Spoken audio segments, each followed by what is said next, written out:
What's up, everybody? It's Coach Leo with the Coach's Vault, here to drop some more knowledge on you. And today we are going to be talking about GPP.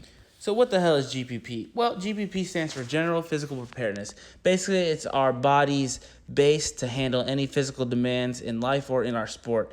It essentially allows us to be ready for anything left, right, up, down, or sideways that we might encounter as we're doing any type of physical activity. So why does GPP matter? Well, GPP, unlike the squat, bench, or deadlift that just gets you strong in one direction, this gets you strong in every direction. This allows you to take hits from left, right, up, underground, and get back up and do it all over again, which, as you can see in rugby or football, soccer, hockey, really any sport, is absolutely necessary to compete at a high level.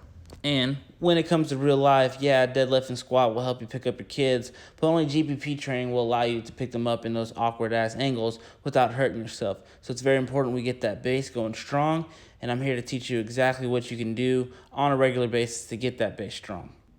Heavy carries across your chest force you to use your back, your core, your biceps, your chest, your glutes, all parts of your legs, your calves, to get what you need to get from point A to point B. Probably the most real-world applicable of all GPPs. Literally all the time we're carrying something heavy from one point to another.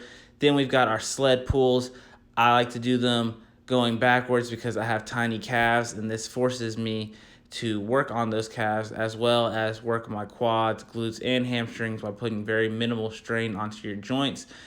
If you want the added bonus of being dumb and pulling it against rubber, you will definitely multiply your resistance. As you can see me here struggling. This also works on your grip as well as works on your back muscles depending on how you hold it. Right here, I try to squeeze my back slightly as I pull too. This also gets the benefit of working your entire body, just like those carries, and be careful not to hit a bar on your back. And finally, we've got the carries overhead with some type of weight. Going on one side forces your obliques and core to work to keep your posture up straight. And the weight above head in line with your body is actually great shoulder rehab because it's going to force you to have your shoulder blade down and depressed and retracted, which will take tension off your traps, which most of us suffer from every day in life. All right, guys, so those are the three most basic examples of GPP training, which I think everybody should implement before they get into more advanced things. Now, more advanced things, there's 100 different examples of GPP you could do, such as pushing a sled instead of pulling it, pushing a wheelbarrow, pulling a wheelbarrow. Man, there's plenty of things. You can go buy a pallet of tile, unload it, and load it back up, and that's probably the hardest training you'll do in your whole life. GPP is really just about building that work capacity. And once that work capacity gets built, real life becomes easier, your training becomes easier, your sport becomes easier. It'll make you overall a better athlete, overall a better person, overall a healthier person.